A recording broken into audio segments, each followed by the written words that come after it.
Do we need to change the setup how we currently price our price system with typically national pricing or in some countries zonal pricing? For example, in Germany, do we need to start looking at a price zone split there? I think the interesting part with using price zones as we have in Norway, Sweden as an example, is that it gives a signal to where is it wise to invest in new power production and where is it wise to invest in new consumption, given the price signal. So the price signal moves the investment to the correct area.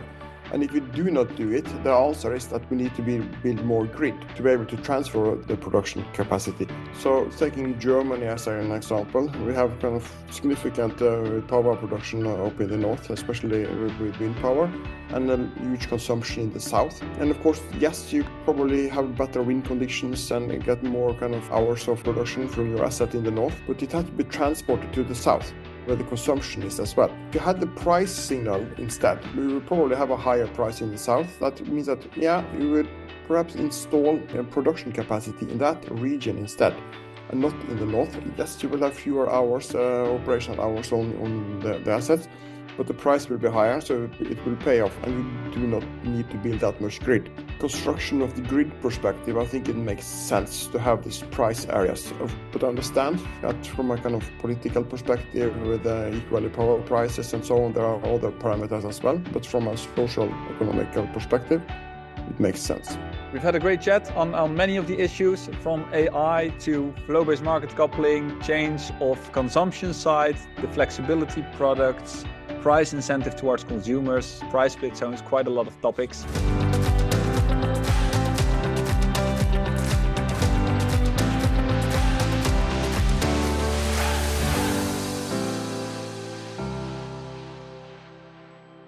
Hi, welcome to Time to Talk, the podcast from Time to Market. Today we have here Arnt Sollie, head of Volue Insights. Welcome, Arnt. How are you today? Fine, thanks. Thanks for having me as well. We look forward to today's conversation. We have many interesting topics. Let's just start with one of them. As a preparation for today's meeting, we started talking, of course, in the big energy transition from the historical baseload production to the renewable penetration. More volatility, less forecastable on the long term. What is the production going to be and how it affects the markets, the data requirements, setup requirements, and also changes in the grid. Can you walk us through a bit? What is your standpoint on this? What is the things that Volue sees in this transition? What are the key elements we should tackle? If you look at kind of the power market in Europe today, we are kind of consuming around 3,500 terawatt hours / producing 3,500 terawatt hours. In the energy mix today, we predict that in 2025, more than 50% of the power produced in Europe will be renewable. It has been a kind of steady consumption level in Europe with some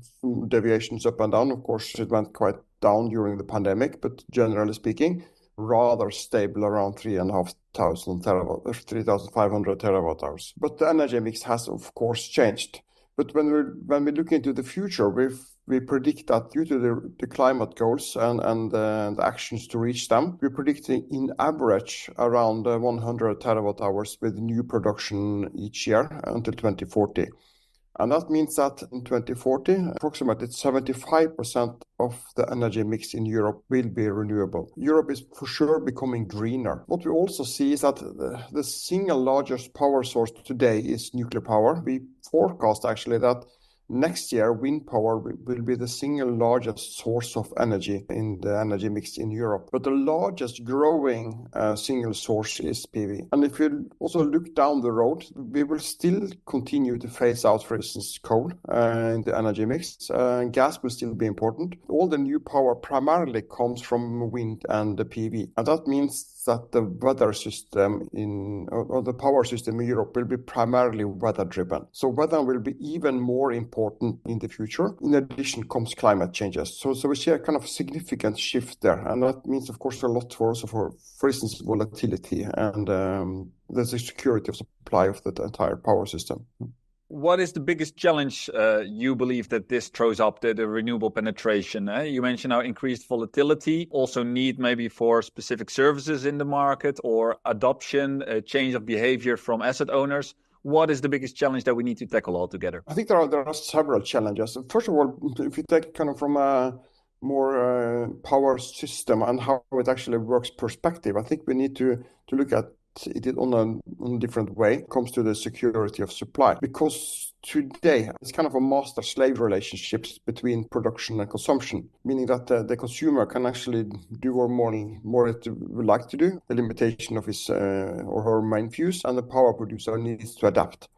And I think that system perhaps need to change in the future. We need to unlock flexibility on the consumption side, because there's a significant flexibility in the consumption, of course.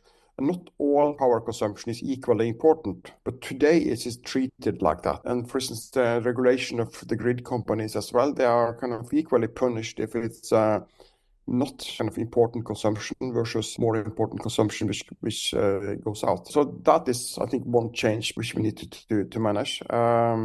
Then there is the other aspect as well, is that PV and wind, they're quite good in combination. Because when you have wind, you have perhaps less PV and vice versa. But of course, there are situations where we are kind of weak on both wind power and PV at the same time. And that is, of course, a big challenge. And I think we will see a lot of cannibalization effects in the future.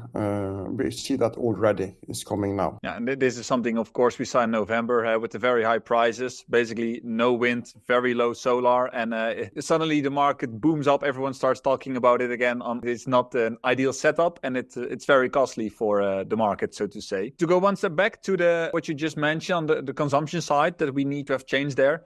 Do you think this needs to be more on the consumer side or the business side, or is both equally important? I think both are important. I think this is kind of a little bit of everything needs to come into play. Kind of be able to stabilize the future power system. And there's, of course, business opportunities for several parts there. For me as a consumer, of course, there is an opportunity to reduce my electricity bill with moving consumption. There are different solutions already which could be utilized to do that. But to have an incentive for that, I think it's important that we also expose the end consumer for the price signal, for the power price signal, not necessarily for the entire volume of your consumption, but at least for parts of it. So we have an incentive to start moving consumption or peak shaving. That is an important aspect. And then comes the other aspect, for instance, from the grid companies about thinking different about how we operate the grid.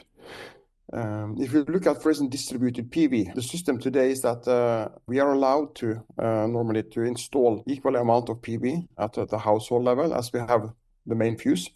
But the grid is built to tackle half of the main fuse in average, because we don't use maximum all the time at the same time. So that again becomes a challenge. So for the grid companies, of course, there are important incentives to make sure that we do some peak shifting both when it comes to consumption and distributed production, and try to utilize that in a more kind of harmonized way instead of building grid. Because we also see or expect that the grid fee part of the electricity will increase quite significantly. Perhaps the power price will decline. So it's important to take measures also on the grid side that we utilize the existing capacity in a better way than we do today. And these changes in the grid are, of course, relatively slow. Hey? You don't do it from one day to the other. Changing consumption might be a bit more flexible, how easy it is to adjust.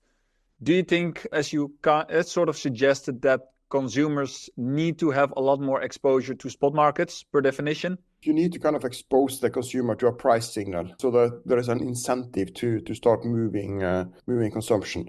And of course, to be able to do this, it has to be done automatically. You don't go around and what's the power price right now and turn off some consumption.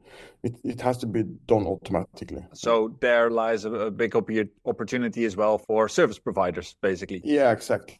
Yeah, but of course, simplicity wins in this respect as well. So I think it's important to have kind of easy to use, simple solution, keeping up the comfort that we are used to, but doing this kind of behind the scene. Do I hear battery, or do you suggest something else? Battery is, of course, also an opportunity. Yeah, there's kind of the cheapest batteries, of course, thermal storage, which you have a lot of already in households. So that means that we can move a lot of the consumption already with just utilizing the thermal storage, like hot water heaters or floor heating or whatnot. But of course, batteries is an interesting business case in itself. There is also a scaling dimension of batteries, and of course also a climate footprint, which needs to be taken into account. And when looking at adjusting or exposing the consumer more to price signals, having solutions for automated adoption of consumption, also looking a bit on the trading side, we still have the increased volatility, more weather,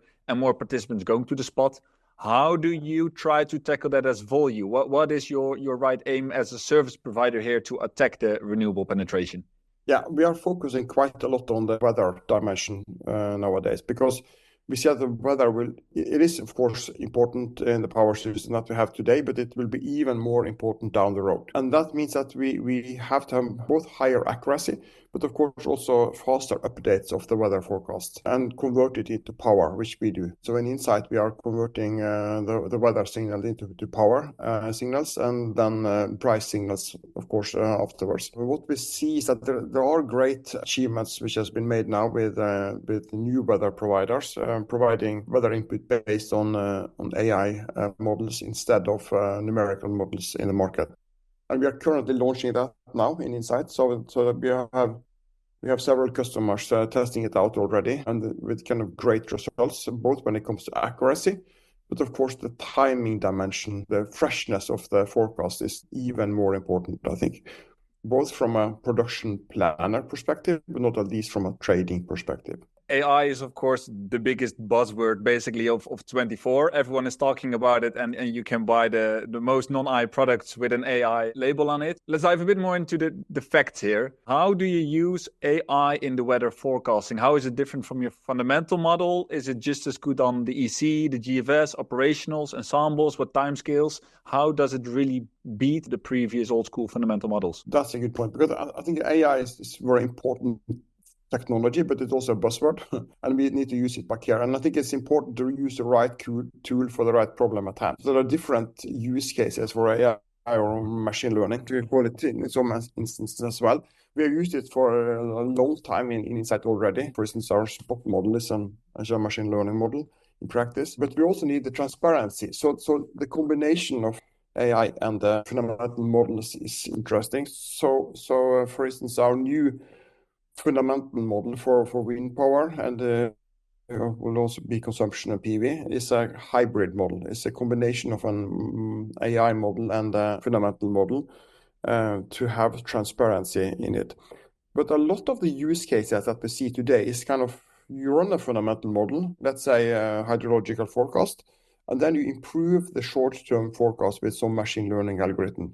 I think that is perhaps one of the most kind of used cases for it. And of course, that will improve the short-term accuracy normally. Of course, you have the same, you are kind of almost using a little bit more time, so you're kind of increasing the time spent on compute before you get the result. But when it comes to the weather that we are working on, that's a brand new model, which do not use a fundamental model for forecasting the weather. So EC and GFS and those, they are using the laws of physics, describing the world and then calculating by a supercomputer what the weather will be given the input and the laws of physics there. The AI model is a deep learning model provided by a third-party partner of us, which does it in a different way. So then you are just observing the state of the Earth, or put like that, because it's a global model on the output, and learning the laws of physics in a deep learning model. That is, of course, quite compute intensive. It's a huge model, but when you first have calibrated the model, it runs very fast. So then it takes less than a minute to run an operational model. And of course, that says something about the freshness of the data and the forecast that you're able to provide. And in addition, so far, the result is very promising. The accuracy is better, quite significant sometimes as well, than the existing models. Up to what timeline is it more accurate? Is it in the first hours or days? When does it lose the benefit compared to the fundamental long-term models? Yeah, up to 20 days, and then it's more like equal. So it's surprisingly good in the medium-term range as well. But of course, the accuracy is of course or the improvement is, of course, better in the short-term time horizon than in the long term, so it gradually decreases. It is also good at forecasting extreme weather situations, so that is also an advantage when it comes to these models. So you do see that extreme scenarios, which are often easily missed or at least not assumed to be real when traders look at these forecasts, AI is better, or the machine learning is better at giving a high probability to an, let's say, unlikely event further out? That's true. And of course, that's another interesting dimension. That's the kind of the accuracy, or the kind of the size of the model, because it's, the model that we are using is using 9 times 9 kilometers resolution today. Next year, it will be 1 times 1 kilometer resolution. So it gives a higher accuracy. And we have this kind of extreme event as well. They have a tendency to become very local. So that is also an advantage in itself, that you have a much higher granularity on the grid of the forecast. Yeah. With the fundamental models, we have, of course, the operationals and the ensembles, as the classical two models. I think the majority of the listeners know what the difference is between the two. Do you run a similar ensemble operational forecast on the machine learning, or is it really different? It will be ensemble. We're not providing ensemble today, but beginning of next year, we're also providing ensembles based on AI models. So you can have, and I think that from a trader perspective, I would perhaps love to have all three, both EC, GFS, which is most commonly used in the market, and the AI model. When you look at the machine learning forecasting models that you provide, and you mentioned now there's a high interest from traders, how many of your clients are really on the spec trading side, and how many are on the asset trading side that show the strong interest into the machine learning? Where does the natural interest come from? We have tested this on, or we are testing this on a variety of different customers. Of course, prop traders are perhaps the most natural ones. They see great value of it, but we also tested on more traditional power producers as well, for instance, which with their own assets. And they also see the effect, at least the opportunity to have a local area forecast, which will be launched next year. It's very important for them. So we see effects from them all over. Also on the consumption side, or the retailer side, this is interesting because you can give a better predictions about the market, need for up and down regulation, for instance, anticipation of prices and so on, so you could be more ahead. Yeah. And then back to the consumer flexibility side of the equation. So if you have this information in advance, it's easier to start moving consumption before it's taken by the price. Yeah. So it's not only logically, but also naturally that you already see a great fit between spec, asset production, asset consumption, and the interest in machine learning models and higher quality and faster forecast. That's true. And of course, it's about converting this to different signals like wind power and PV power and or consumption as we do in Insight, but also into price signals again. So that will also improve the price forecast, for instance, for the spot price or the intraday or the balancing prices. So it's kind of a ripple effect of improvements there. And talking about AI, yes, we are changing and improving the fundamental models as well, in addition to the input with the AI-based weather as an additional source. So generally, the accuracy will increase, but this is very important as well when it comes to the stability of the power system, because we need more close to real-time monitoring of the entire power system. When it will be this weather-driven as it will in the future, we need to have close to real-time monitoring so that we can stay more alert, make sure that we have the required security of supply as well. So you basically do see a whole ripple effect in your organization on how better forecasting affects all the services that you offer. Yes, that's true. Yeah.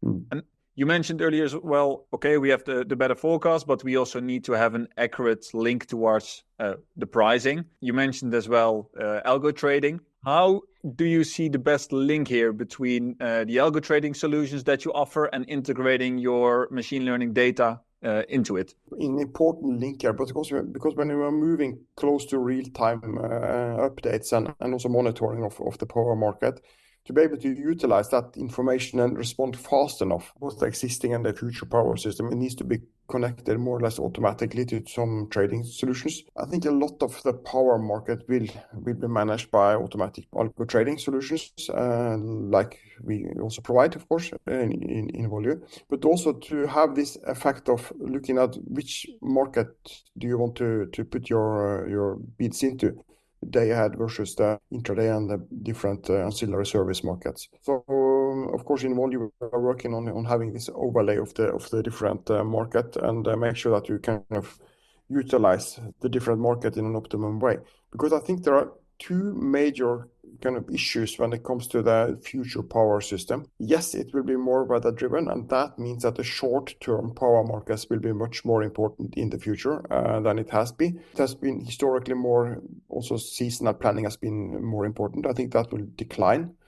But when we look at the investment in new assets as well, and the long-term planning, it isn't necessarily that important if the power price is 50 or 55 euro cents per kilowatt hour. The spread or the volatility is more important, both within and also between the different markets, because that is important information for those that is going to invest into the new technology down the road.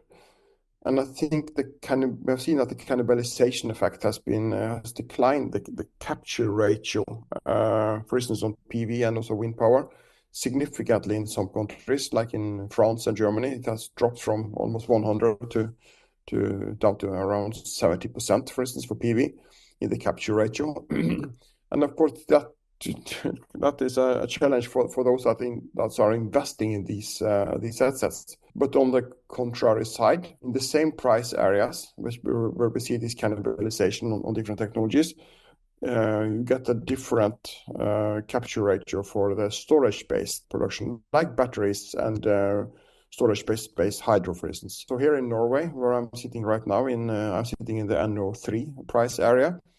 And we have got a lot of new wind power in the system. Approximately 30% of the production capacity is now wind power in NO3. And we see that the capture ratio for storage-based hydro has increased with almost 30%, or actually a little bit more. So you have a capture ratio of around 130%. So that is the opposite side of the equation. So when someone loses, someone wins, to put it like that. So looking at where should you install batteries and so on, of course, this is an important parameter. Analyzing the power market of the future, I think this will be a very important dimension to understand. You mentioned that lower volatility and smaller spreads is a danger for the investment decisions into renewable assets. Have you modeled within Volue the effect of all the upcoming interconnectors over the next 5 to 10 years in a fundamental way into your models to see how does that affect the volatility and the price spreads, and will it maybe reduce the incentive to invest in renewables? Yes, we have, of course, and we see that if kind of the plans increases or is kind of materialized as planned now, in many ways becomes more of a copper plate when it comes to the price area, but because I see that they will be more and more equal in the future. But of course, on the other hand, we see that, for instance, stepping back to the flow-based market coupling, which was introduced in the Nordic, we assume that the prices will even out due to the flow-based market coupling. What we have seen is that, yes, the commercial flow has increased significantly over some interconnectors, but on the other hand, the weather still is kind of the key. So we have this extreme weather situation in the Nordic at the same time, and that has had a greater impact. So yes, this will lead to a more even price in average, but on the other hand, the weather will still be perhaps one of the dominant effect. Yeah. We also had a chat with TenneT on flow-based market coupling, TenneT Netherlands, and with one of their flow-based experts. And the message was that with proper time series forecasting, you should be able to have pretty accurate forecast of the PTDF, the power transmission distribution factor, to get accurate forecasts on the spot within your whole flow-based model.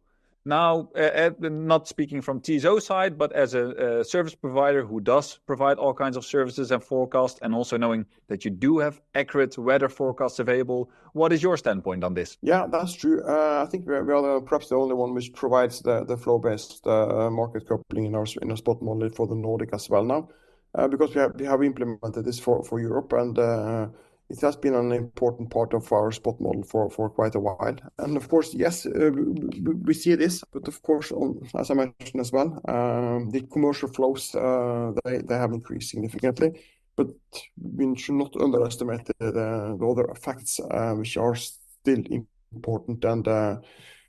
and will kind of have a greater impact necessarily than just the flow over the interconnectors. And then you refer to fundamentals, weather, plant availability. Yes, yeah.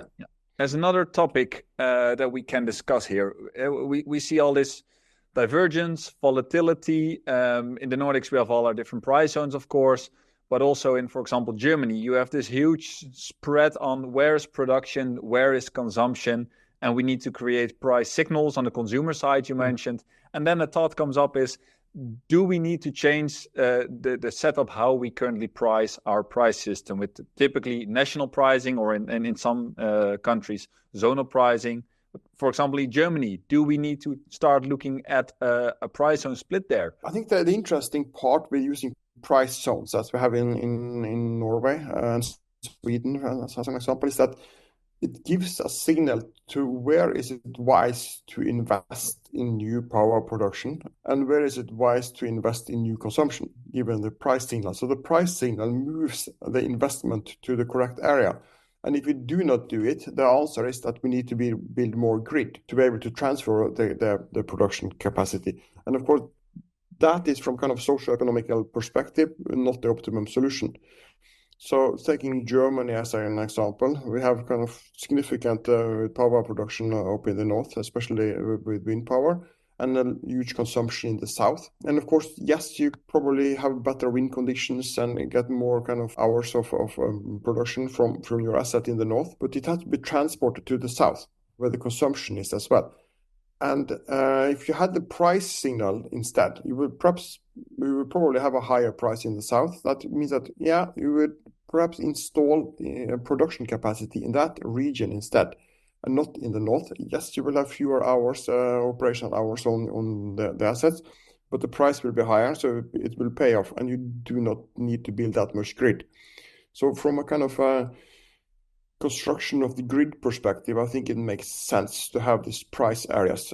But I understand that from a kind of political perspective with equally power prices and so on, there are other parameters as well. But from a social economical perspective, it makes sense.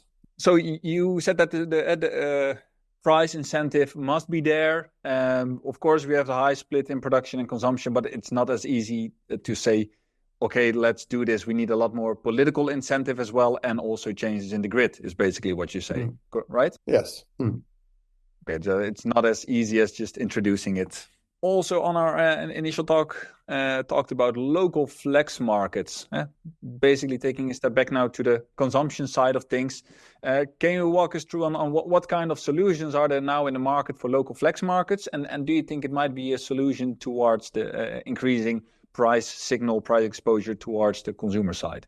There have been different initiatives over the years for local markets or local marketplaces, which has been developed and tested out in different pilot projects around in Europe. I think that the challenge with this local market is lack of liquidity in the market. You need to have both flexibility, which comes in, and someone which are interested in utilizing that flexibility. And I think that it's the shortest way forward and the most secure is, of course, to utilize the existing markets that we have today, both the different power markets, of course, also the income regulation mechanism for the grid companies as well.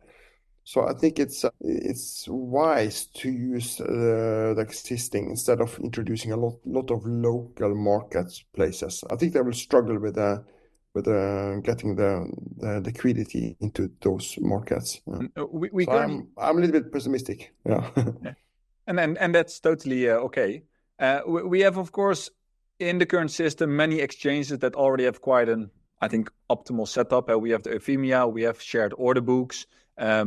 Basically, anyone who has the means, the capital, and the technology can become, with the right process, a NEMO, the nominated electricity market operator, basically the exchange. You are afraid that local flex markets might spread liquidity too much, leading to the issues which we, of course, are familiar with in the Scandinavian markets. Do you think that there should be a strong signal towards all the NEMOs in Europe that there is a higher need of flex product development? Yeah, I think we need a lot of we need incentives around more flexibility in the power system, and I think that will be important, and the capacity markets and so on, which is a very hot topic as well. But introducing local marketplaces in if it's a neighborhood or as a city or whatever, I think that is a challenging road ahead. It's always easiest to use what's at hand and work on that and get liquidity into those markets. Yeah. You believe that staying away from local flex markets is for now probably the right choice because it will just spread too much the liquidity. Yeah, I think so.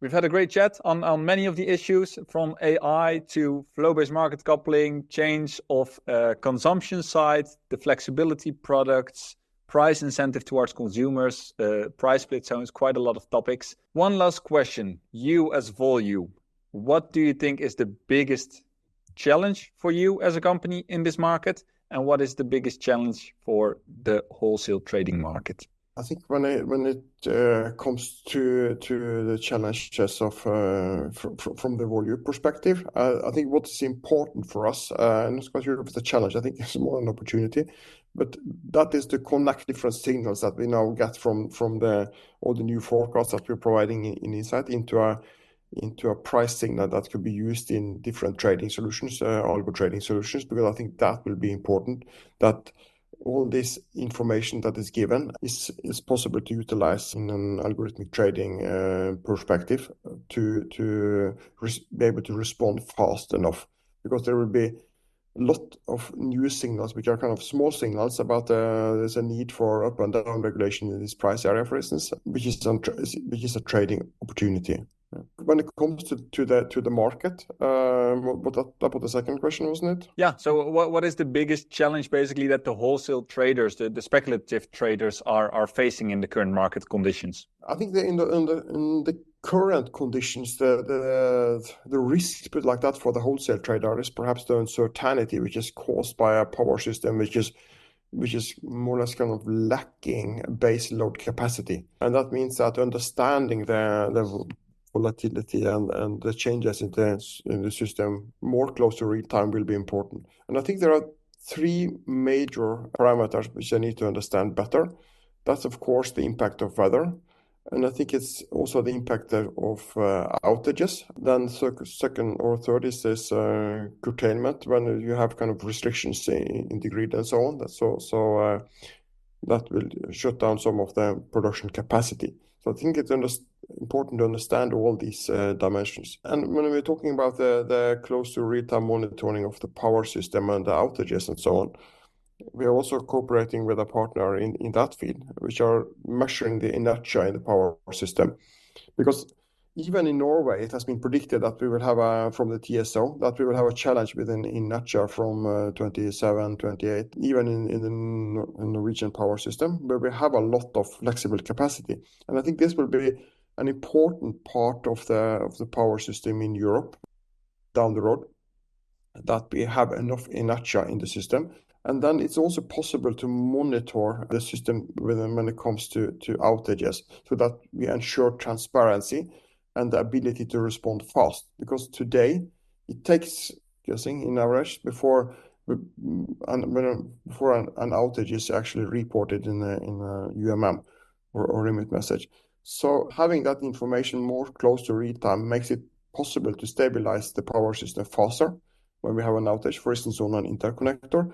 But it's of course also a trading opportunity for a trader to understand that, okay, now we have an outage or an interconnector or a power plant or whatever, and be able to respond to that, because it's of course a trading signal as well. I can draw a nice analogy here, basically, that you stated that you as a service provider, but also the wholesale traders have a big challenge to solve, but at the same time it leads to opportunity, and you emphasize how important it is to have fast information and that you act fast, which brings us basically back to the essence of trading. And I think that's a nice way to conclude basically this podcast that we have today. I mean, we are in the wholesale trading market, and by addressing the challenges in the market, we can conclude it is all about trading and accepting risk. And I think that's just the right way to round up our talk today, Arnt. So I would like to say thank you very much for all your expertise and your time. And for the audience as well, if you want any more info from Time2Market or Market Entry or Volue insight on any kind of data forecast, machine learning weather models, please reach out to Arnt. And thank you for today, Arnt. Thanks for having me. Have a great day. Thank you.